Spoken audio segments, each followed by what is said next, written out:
Moving from manager to individual contributor can mess with your confidence more than people admit. One day, you are leading meetings, assigning work, approving decisions, coaching people, solving team problems, and being seen as the person in charge. Then suddenly, you are back in the work.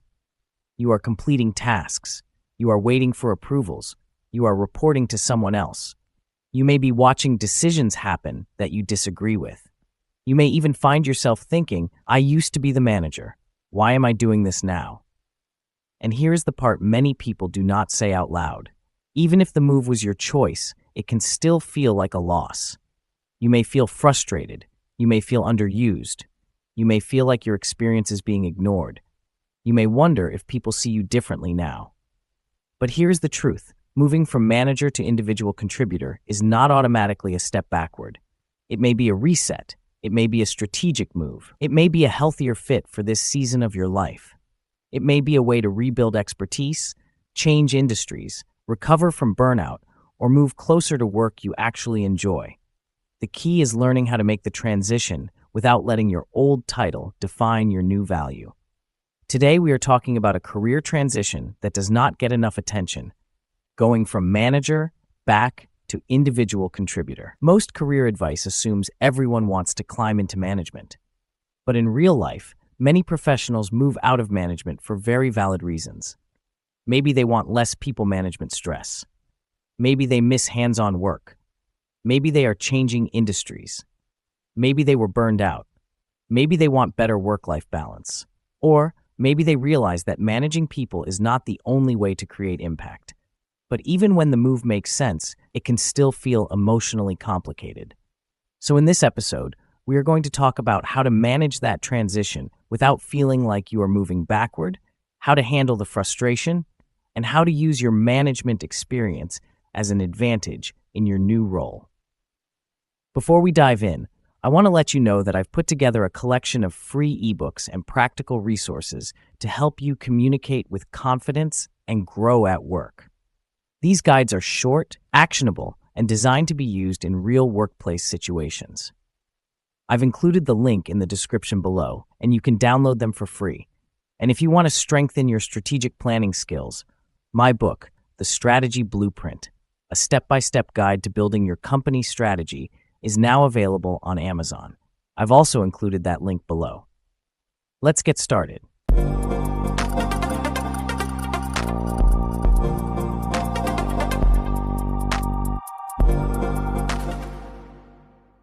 Hi everyone, welcome back to the Work Chat, where we talk about real workplace challenges and how to handle them with more confidence, clarity, and strategy. Most people talk about how to become a manager, but today we're talking about what happens when you go the other direction, from manager to individual contributor, and how to do it without losing your confidence, your sense of value, or your professional identity. Let's get into it. Number 1, understand that the hardest part is the identity shift. The biggest challenge of moving from manager to individual contributor is not always the workload. It is the identity shift. As a manager, your value was often tied to leading others. You were responsible for the team's performance. You coached people. You removed barriers. You made decisions. You represented your team in meetings. You were expected to think ahead, manage conflict, and keep the work moving. Then, in an individual contributor role, your value shows up differently. Now your value may come from your expertise, execution, analysis, writing, problem-solving, project ownership, or ability to deliver excellent work without needing constant direction. That can feel strange at first. You may go from being the person others come to for answers to being the person who now needs to ask for direction. You may go from controlling the process to following someone else's process. You may go from being in leadership meetings to hearing about decisions after they are made. And if you are not careful, you may interpret that change as a loss of importance. But a different role does not mean lower value. It means your value is being measured through a different scorecard. That is the first mindset shift. You are not less capable. You are not less experienced. You are not starting over. You are learning how to create impact through a different channel. Number 2, stop measuring your new role with your old scorecard. One of the biggest reasons people get frustrated in this transition is that they keep using their old manager scorecard. As a manager, success may have looked like team results, staff development, budget ownership, decision-making, delegation, morale, and cross-functional alignment. But as an individual contributor, success looks different. It may look like delivering high-quality work, solving problems independently, communicating risks early, building deep expertise, supporting the team without trying to run the team, making your manager's job easier, influencing through insight instead of authority. If you keep judging your IC role by how much authority you have, it will always feel smaller than your management role. But if you judge it by the quality of your impact, you may start to see the opportunity differently. A strong individual contributor is not just doing tasks. A strong individual contributor can shape decisions, improve systems, reduce risk, strengthen execution, and bring clarity to complicated work. The question is not, what authority did I lose? The better question is, how do I create value from where I am now? That shift matters, because frustration often comes from focusing on what you no longer control instead of what you can still influence. Number 3, be honest about the ego shock. Let's be real. This transition can bruise your ego. You may feel irritated when someone explains something you already know. You may disagree with how your manager handles a situation. You may feel impatient when decisions take longer than you think they should. You may watch someone make a mistake that you would have prevented if you were in charge. And in those moments, it is easy to think, I should be the one leading this. Maybe that is true, maybe it is not. But either way, that thought can become dangerous if it turns into resentment. Because when a former manager enters an individual contributor role with unresolved ego, it often shows up in subtle ways. They correct their manager in public. They take over meetings. They give direction to peers without authority. They constantly say, when I was a manager. They challenge every decision. They act like they are above the work. And even if their intentions are good, the impact can be negative. They may come across as difficult, controlling, or unable to adapt. So here is the balance. Bring your leadership maturity, but do not bring your old title into every interaction. Your experience is valuable, but it has to be offered in a way that fits your current role. Instead of saying, that is not how I would do it, try saying, one risk I have seen in similar situations is this. Would it be helpful if I shared a few options? Instead of saying, this process makes no sense, try saying, I noticed a pattern that may be slowing us down. I can map it out and suggest a cleaner workflow. The goal is not to shrink yourself. The goal is to influence without acting like you are still in charge. Number 4, build trust before trying to fix everything. Former managers often see problems quickly. They notice unclear ownership. They see inefficient processes. They recognize poor communication. They can spot risks, gaps, and leadership issues early. That is an advantage. But here is the mistake. They try to fix everything before they have built trust. When you enter a new role, even with leadership experience, people need to experience your judgment before they fully trust your recommendations. So in the beginning, focus on credibility, do excellent work, meet deadlines, communicate clearly, follow through, learn the culture. Understand why things are the way they are before trying to redesign them. Because sometimes what looks inefficient from the outside has context you do not yet understand. Maybe there is a political reason. Maybe there is a funding restriction. Maybe there is a system limitation. Maybe there is history behind the decision. Your leadership experience gives you perspective, but it does not give you automatic permission to change everything. A simple rule is this. Credibility comes before influence. Once people trust your work, your recommendations will land differently. Instead of being seen as someone who is criticizing the system, you will be seen as someone who understands the work and wants to make it better. That is a much stronger position. Number 5, rebuild confidence around expertise, not status. If your confidence only comes from being in charge, then every role without authority will feel like a loss. That is why this transition is such an important career test. It forces you to ask, where does my confidence actually come from? Does it come from the title, the authority, the ability to approve or reject things, the fact that people used to report to me? Or does it come from my judgment, experience, problem-solving ability, communication skills, and capacity to create value. The strongest professionals do not need a title to be valuable. They know how to think clearly. They know how to solve problems. They know how to build relationships. They know how to anticipate risks. They know how to communicate with leaders. They know how to deliver. That is what you bring with you. Your management experience did not disappear just because your role changed. In fact, it can make you a stronger individual contributor. A typical individual contributor might say, "Here is the completed report."